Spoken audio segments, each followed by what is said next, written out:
Dr. Ashley Kemp was a chiropractor, and he lived in my hometown. He was a wonderful man, and a man that loved old and young alike. He always had a good joke, always had a little piece of candy for all the kids when he would come to church. The only thing that I can think about that may have been his vice, the only vice that I'm aware of that he had, was he loved red man chewing tobacco. And he would always keep a pouch of it in his front pocket, even at church. He didn't let people, he didn't kind of hide it anymore. He let people know, hey, this is kind of something I do. But he was a person that was well liked by everyone. And during the snowstorm of 1993, Dr. Kemp decided to get out and shovel some snow. And that was a very bad choice because he got overheated, had a heart attack, and with the roads being as they were, the emergency personnel was not able to get there in time. And we lost Dr. Kemp that week. And it was a great loss for our community because he was such a good man. He was very well off, and he had lived a very modest lifestyle. And I never really understood that. I mean, he drove old cars, had a medium-sized house, and I never really fully understood that until we went to his funeral. And the guy who did his funeral got up and he said, I want to tell you some things that I think a lot of us will just learn this week. He said that as they were receiving friends, his wife, his two sons, had people come up to them from the community there and say, I can't tell you how many times as my children were growing up, it would get to be just about school time. Dr. Kemp would come and give us $50 to buy school supplies for children. I can't tell you how many times I've known of Dr. Kemp to find something going on in town, maybe someone's house burned or someone had lost their job. He shows up one afternoon at 4:30 or 5, and he opens the back of his car and he's got tons of groceries, and he takes them in and gives them to the family. And then we had people telling the family about just needing a little boost, and him coming to them and giving them $100 or giving them an envelope with $500 in it. And he told no one. Didn't even tell his wife. But the fact of the matter is, he lived a very modest life on here on this earth, and he used his resources in a way where he could help others. You know, I think Dr. Kemp understood something that maybe it's hard for a lot of us to understand. Why should we live like a king here when we know that one of these days we'll be living in a mansion? I want to take you somewhere this morning. I want you to think about some things that we are going to look at in this passage. I'm going to start out this morning asking you a question, a very important question. That is, how are you stewarding what God has given you? 1 Timothy chapter 6, 17 through 19. Teach those who are rich in this world not to be proud and not to trust in their money, which is so unreliable. Their trust should be in God, who richly gives us all we need for our enjoyment. Tell them to use their money to do good.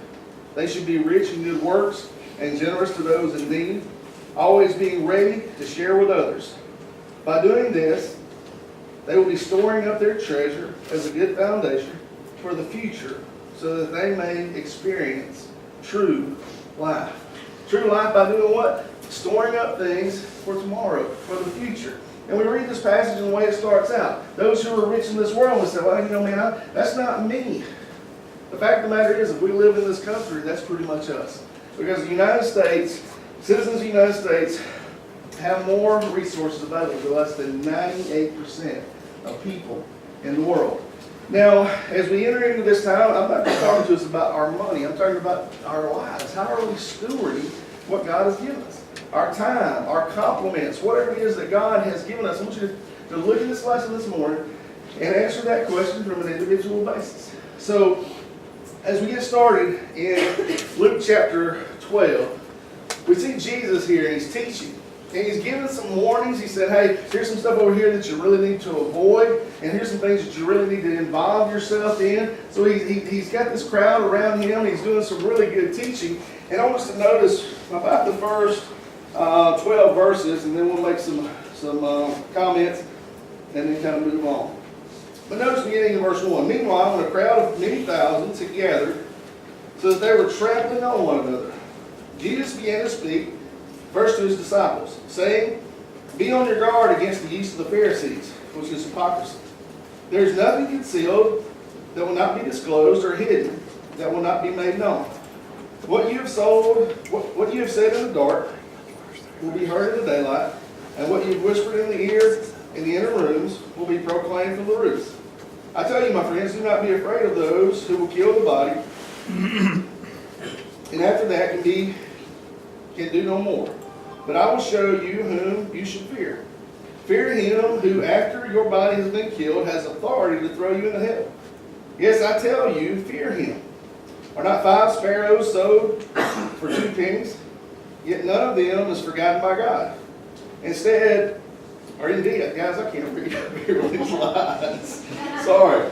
Indeed, the very hairs of your head are all numbered. Don't be afraid. You are worth more than many sparrows. I tell you, whoever publicly acknowledges me before others, the Son of Man, will also acknowledge before the angels of God. But whoever disowns me before others will be disowned before the angels of God. And everyone who speaks a word against the Son of God will be forgiven. But anyone who blasphemes against the Holy Spirit will not be forgiven. When you are brought before synagogues, rulers, and authorities, do not worry about how you will defend yourselves or what you will say, for the Holy Spirit will teach you at that time what you should say.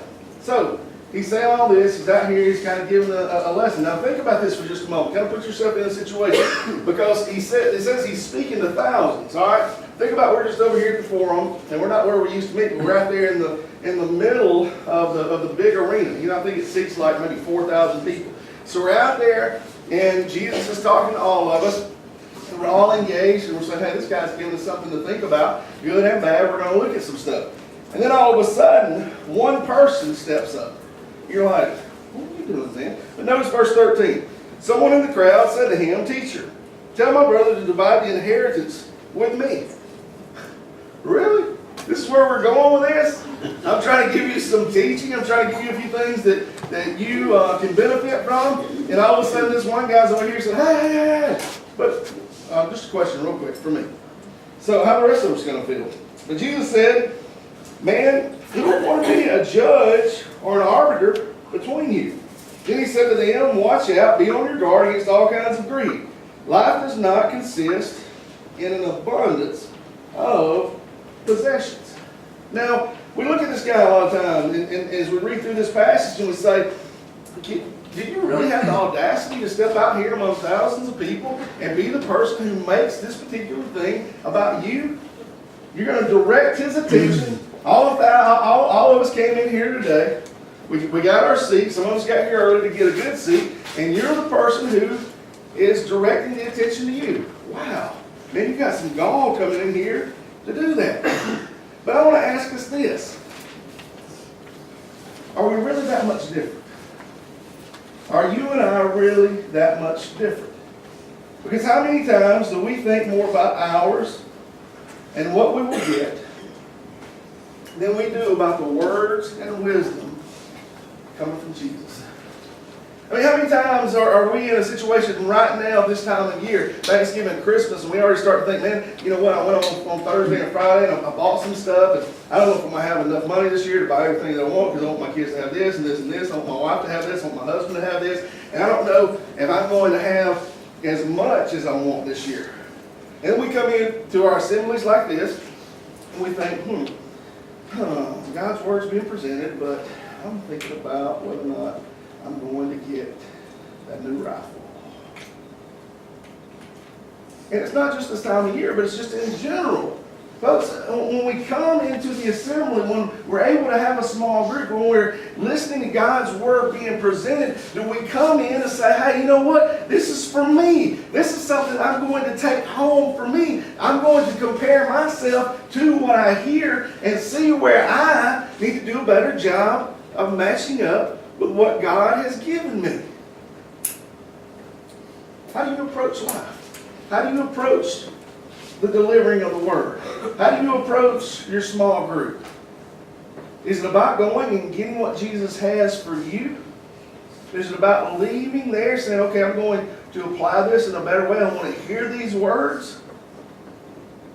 Or do you go and you never really give full attention to it because you're so consumed about what you aren't getting in life? I have a brother. I have one sibling. He's a younger brother. I am the executor of the will for my parents. My dad's already told both of us that. I'm the older one, so that's kind of the way it goes. My mother is obsessed with Walmart. And she has about 80,000 $1 items in her house. So I told her when they pass away, I'm just going to walk over there and drop a match and just get it all over with instead of having to go through all of that. I said that jokingly, of course, but there's one thing that I've said to my brother. And I've said, I hope Mom and Dad live a long time. I hope we're able to enjoy them. I hope they're able to be good grandparents to our children. But when that time comes for both of them to pass on, and it's time for us to divvy up, this is the way this is going to be handled. I'm going to go ahead and tell you this. We're going to get over there, and you and Susan and JT can go in and get whatever you want. And when y'all are through, then I'll go in and get a few things that I want. Because the reality is, like this guy right here and what he's doing, what's he saying? Tell my brother to give me what's mine. Are we making the things of this earth possessions our focus? And how many times are we not enjoying what God has for us because we're so worried about not getting ours? Does that make sense? So I want you to think on that for just a moment. Because there's so much to unwrap here in this story, and we haven't even really got to the good part yet. So continuing on in verse 16, here with Jesus' teaching, he's addressing what this guy had said, and man, there's some wisdom here. So once again, I ask you to put yourself in that guy's place, the one who stood up and interrupted and said, hey, what about me? And he told them this parable. The ground of a certain rich man yielded an abundant harvest. He thought to himself, what shall I do? I have no place to store my crops. Then he said, this is what I'll do. I'll tear down my barns and build bigger ones. And there I will store my surplus grain. And I'll say to myself, you have plenty of grain laid up for many years. Take life easy. Eat, drink, and be merry. But God said to him, you fool. This very night your life will be demanded from you. Then who will get what you have prepared for yourself? This is how it will be with whoever stores up things for themselves, but is not rich toward God. So I want us to go through this real quick. I want us to give several little points here that I want us to think about as we think about this idea of stewardship, of how are we stewarding what God has given us in this world. First thing is this: be careful not to buy the myth of materialism. And you go back and look at verse 16. The ground of a certain rich man yielded an abundant harvest. Tons of stuff. And how many times have we said, hey, you know what, man? If I just had a bigger house, if I had a bigger car, if I had more stuff, and then we get those things, and what happens? As the great philosopher, the notorious B.I.G. said, the more money we come across, the more problems we see. And that's the case. And what happened a lot of times? We've purchased our own problems because, see, now I got a bigger house, and what does that mean? More maintenance of that house. I got a bigger yard, so what have I got to do? I got to spend more time out maintaining the yard, making sure it's cut, making sure it looks good, because I live in a neighborhood where if it doesn't look good, my neighbors are going to say something about me. So I'm not living for my wife and my children. I'm living to impress people who are around me, who many times I don't even like. So I want you to think about this for just a moment. Don't buy into that myth. Learn to live a simple and content life, and don't buy the myth of materialism. Second, God is the provider. And you continue with this idea of verse 16. Who provided the harvest from the ground? God did. And I think that's something we've got to pause and think about for just a moment. Back to our verse that we noticed at the beginning. 1 Timothy chapter 6, verse 17. Teach those who are rich in this world not to be proud, and not to trust in their money, which is so unreliable. Their trust should be in God, who richly gives us all we need for our enjoyment. God is the one who still provides our blessings today. I mean, how many of us are doing what we do on our own? Hey, I made this money. Hey, I put myself in this situation. I worked hard. I got the promotions. I put in the time. So as a result of that, I deserve what I get. I've worked hard all these years. That's why I went out and bought me a $90,000 car. That's why I did this. That's why I did that. Because it's mine. I did this. And it's so easy to think that way. But who gave us life? God. Who gave us talents? God. Who gave us a family? God. Who gave us salvation? God. I'm just asking you, do you ever stop and think for just a minute? All this is from God. What I have, who I am, is from God. Therefore, I'm going to use it in a way where He's glorified. I'm going to do my job in a way where I allow joy and love and peace to be seen in my character. So when I go and I do my job as a teacher, when I go and I'm a student sitting in the classroom, I'm respectful of others. I take them into consideration. Why? Because I'm a follower of Jesus. And I realize that God gave me all of these things. Folks, I'm reading a book right now called Holiness. And I'm going to preach a series on this because I'm telling you, this thing's tearing me up. I mean, I feel about as worthless as I've ever felt. Because it's just saying over and over and over again, this guy's kicking me in the tail. But the main thing that he's saying to me is this. Have you ever sat down and really thought about all that God has done for you? Have you ever thought about everything that Jesus endured? Have you ever thought about the fact that He was perfect? That He walked through life and He did not sin? Have you ever thought about what you really deserve? Because see, what I really deserve is death. What I really deserve is eternity in hell. But Jesus paid a price. He purchased me. He paid a price so I don't have to deal with those things. So I'm asking you to think about how God has given you what you have. And acknowledge Him in it every day. God is our provider. Third thing is this. Instead of thinking bigger, think others. Luke chapter 12, 17 and 19. He thought to himself, what shall I do? I have no place to store my crops. Then he said, this is what I'll do. I'll tear down my barns and build bigger ones, and there I will store my surplus grain. It never crosses his mind to give a surplus to someone else. See, he has all that he needs. And he can do what he could to give away those leftovers.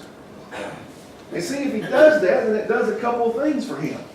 Number one, it keeps him from having to go through the process of building. Any of you ever built before? Like a house together? Any of you ever had counseling after that? Because it'll either make you better or take you to a counselor, right? There's not a lot of choices there.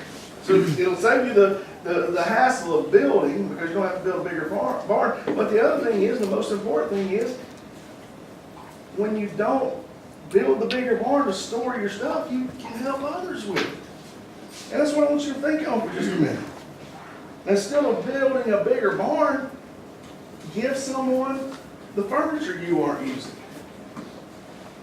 We had a storage unit one time when we were adding on to our house. And we were building a new area, and that used to become our little storage area. So we had a storage area out on the Kingston Highway, and I guess we had that thing for a year. And it was about half full. And during that year that we had the stuff out there, you know how many times we needed something? So after that, I was like, hey, we don't need this stuff, so let's get rid of it, you know? I mean, somebody said one time, if you haven't touched something in 30 days, get rid of it. And I kind of like that idea. But set a standard in your life. If you buy something and bring it into the house, then take something and give it away to someone. I got a deal now. You know what? This is a fine shirt right here. Goodwill. $4. So I got a deal now. When I go to Goodwill, get me a shirt. If I bring it in, guess what I do? Take one out of my closet and give it away. That's my new standard. Because I got like 4 shirts I wear all the time anyway, so what's the point of having the others around, you know? I got the 36 pants hanging in the closet. I'm holding on to those because at some point, I'm getting back into them, all right? But they've all been hanging there about 4 years now, so I'm working on it. I'll get there. But I just want you to think on that for just a moment. Instead of building a bigger barn, buy a homeless person a tent. Buy them one of these small homes. You know, I was going through this and I was looking at this last night, and I'm going to say this, and some of you are going to be like, what? Instead of building a bigger barn, go in with some other families and buy someone a house. I went on Zillow last night as I was thinking through this. There are 6 listings in Rome, Georgia that are less than $50,000. 2 of them are really nice. 2 of them are duplexes. They're older homes. They're split right down the middle. A family can live here, and a family can live here. The cheapest one, which has been remodeled and is really nice, is $29,000. So what if 29 families here said, I'm going to give $1,000, and we're going to buy this place, and we're going to get 2 families off the street and put them in that house. Oh man, I can't go $1,000. What if 58 of us gave $500? And said, okay, we're going to buy this house, and we're going to bless 2 people with it. You see what I'm saying? I mean, the fact of the matter is, we've got so much. Are we looking around, not in Russia, not in Africa? Are we looking around right here where we are and saying, okay, I'm going to do what I can to bless people who are right here in Rome, Georgia, who need a blessing? Folks, there's so many things that we can do. I want to say something else here. Because I've heard this from one perspective sometimes, and I've heard that, I'll get that for you.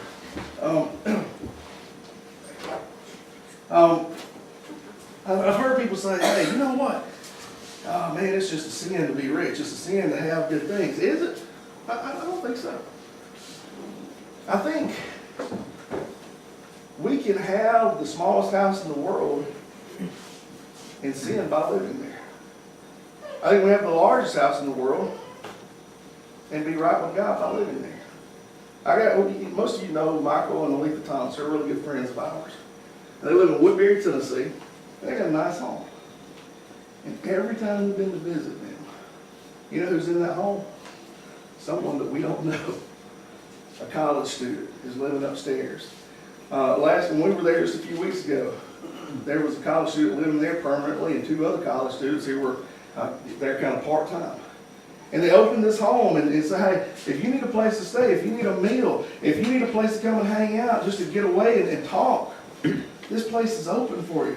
God blessed them with the resources to buy a nice home, and they used that home for God's glory. It's open to anyone. As a matter of fact, they live, in Woodbury. It's out in the middle of nowhere. And we were going to get there early, and she said, well, if y'all get there, just go on in. Why? Because we don't lock the doors. So I was like, are you kidding me? Well, at night when I go to bed, I'm going to lock them just in case y'all want to know. But, you see what I'm saying? What are we doing? Do you have someone at work that's having a really hard time? Me and my husband are separated. I don't have anywhere to go. I'll tell you what, we got an extra bedroom. You can stay there until we don't work this out. And we're just down this week. We don't have a lot of money. All right, I'll tell you what, meet me at Kroger tomorrow, and I'll buy your groceries. Third, the final thing that I'm going to offer, and then we'll do the few little take-home deals, is don't be foolish. Luke 12:20-21 says, but God said to him, you fool, this very night your life will be demanded from you. Then who will get what you have prepared for yourself? This is how it will be with whoever stores up things for themselves, but is not rich toward God. Only a fool lives in a way where they don't think about tomorrow. You've heard that old saying, I think it's even a song now, you've never seen a hearse with a trailer behind it. carrying the things to the grave, and we're not going to take it with us. I mean, when my granddad passed away, we put his stuff with him. We're not taking anything with us. So what's the point of storing it up? I mean, one thing that Kristen's taught me is as we go through life, I was thinking, hey man, you know what, we need to save and save and save and save and save, and when we retire, then we'll have money we need, and we'll be able to do what we want to. And she's like, yeah, or we could just say, okay, we're going to spend some money here for vacation and all the kids, and give this here, and give this here, and give this here. And I like that approach a lot better, because we're able to bless others as we go through life. We're able to do some things now, because what if I don't live to be 62? What if I don't live to be 65? Well, I'll tell you what, Dad hooked us up real well. He was nice. But he didn't do anything with what God gave him. What are you doing along the way? The fact of the matter is, folks, we are leaving this place. And there's only one thing we can leave behind. That is the way that we stewarded the life that God gave us. And I'm asking you right now, are you using your life to glorify Him? Is everything about you? I want the best clothes. I want the nicest house. I want everything to be about me. Hey, Jesus, what about me? I know you got all these thousands of people. But answer my question. Is that you? Are you sitting at the feet saying, man, this is the Son of God. I'm going to take it in, and take it in, and take it in, and hopefully distribute, and distribute, and distribute, because of what I've learned from Him and what I've been convicted to become. I want to give you 3 take-home things real quick. First of all, live as a steward, not as an owner. Psalm 24:1 says, the earth is the Lord's and everything in it, the world and all who live in it. Manage what He has given you for His purposes. Second thing, be intentional. 2 Corinthians chapter 9, verse 7 out of the Message. I want each of you to take plenty of time to think it over and make up your own mind what you will give. That will protect you against sob stories and arm twisting. God loves it when the giver delights in the giving. Intentionally lay aside portions of what God has given you for His work, for His glory. As the church at Rome right now, we're setting our 2017 budget. And here's the deal. We're able to help a lot of people and do a lot of good things. But we can only help with as much as we have. So if we give more, we help more. If we give where we are right now, that's the amount of people we're able to help. But there's a lot of good things going on. I mean, Maine Elementary has been a gold mine for us as far as being able to go and help people. Every week, literally, even during the summer, we're able to help people as a result of our connections through there. You have children there who are in homes where they're just not getting a lot of attention, single-parent homes. You have children who are not getting a lot of, they don't get things as far as their school supplies. They don't get things for Christmas, so we're able to help in that way. We got some of the people who are the guardians for those children who are older people, 75, 80 years old on fixed incomes, trying to take care of children. We're able to bless those people in certain ways. And then, just as time goes by, there are just little things that come up that we're able to help with. But there's a lot of things that we're able to do. Work with the homeless here, the poor in town. The more we give, the more we can help. So this is my challenge to you. I want to encourage you to partner with this church and give consistently every week toward what we're trying to do and accomplish here in Rome, Georgia. But not just that. It's not just a lesson about giving. I want to encourage you to think about what God has given you and give beyond what you give at church. My Bible class teacher taught us something growing up. I'll never forget this guy. He was a fabulous individual. But he encouraged us as 15, 16-year-olds getting our job. He said, we always say 10%. He said, I want to encourage you guys to give at least 15%. He said, now, you can give more and more and more, the more God bless you. He said, but I want to encourage you to do this. I want you to think about giving 10% to your church and 5% just to something in general. And that's something I've always tried to think about. give to the church on a regular basis, but then there's people, there's organizations outside the church that we try to support on a regular basis. Folks, God is blessing us in such a great way. And the deal is, I do not have it within me right now to go buy that $29,000 house. But I'll guarantee you this. If one of you this morning said, hey, you know what, I'm convicted about that. And I'm gonna find 58 families to give $500 toward that, and we're gonna buy that by the end of the year. You and Kristen can go in and give $500 toward that. And if you give $500 and I give, you see what I'm saying? I mean, if you give what you can, I'll give what I can in any way that God is going to use that. And I'm not talking about just the church, the work of the church, but so many other things. Restoration Rome. I mean, they're doing great things with adoption here in Rome. But one of the things that's genius about the way they're approaching it is Three Rivers Church kind of got that going, but they said, hey, this is not us. This is going to kind of be its own deal. And this church is going to help, and this church is going to help, and this church is going to help, and these churches come in, and we're able to help the 400 children in this town who don't have a place to stay.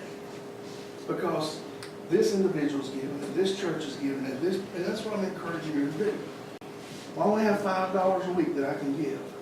Well, give towards something, and know that 100 other people are giving $5 a week. And that's making a huge difference.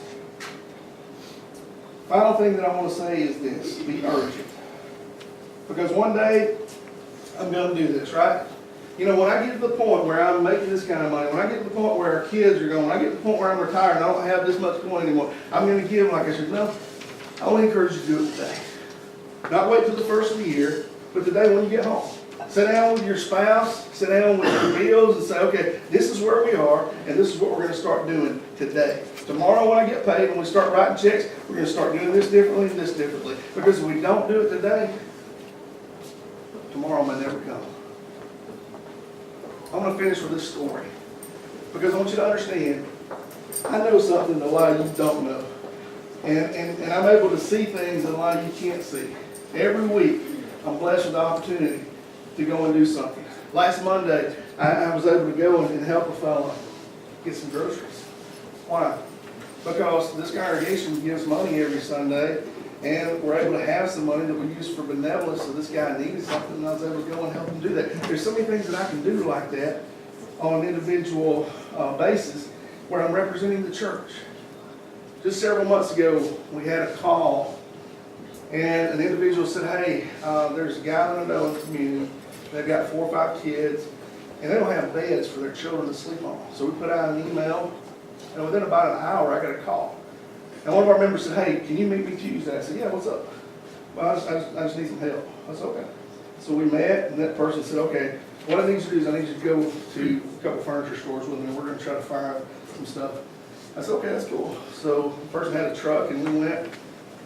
That person went in and spent $700 of their own money and bought mattresses and bed frames and sheets and blankets and pillows. And we took those things to a person in this town who doesn't go to our church. And the individual who did that said, well, my children sleep on a warm bed in a warm room every night. And their children shouldn't be sleeping on the floor just because they don't have the resources that I have. Folks, there's a lot of good going on. And God has given you an opportunity left and right. He's giving you blessings. He's giving you resources. He's giving you time. He's giving you money. Are you using those things to glorify Him? If not, I encourage you to be urgent. Start that today. If you're here this morning with a burden on you, if you'd like to place your faith in Jesus, we'd love to be able to talk to you about that. We're here for you. We love you. We encourage you to come. We'll see you again.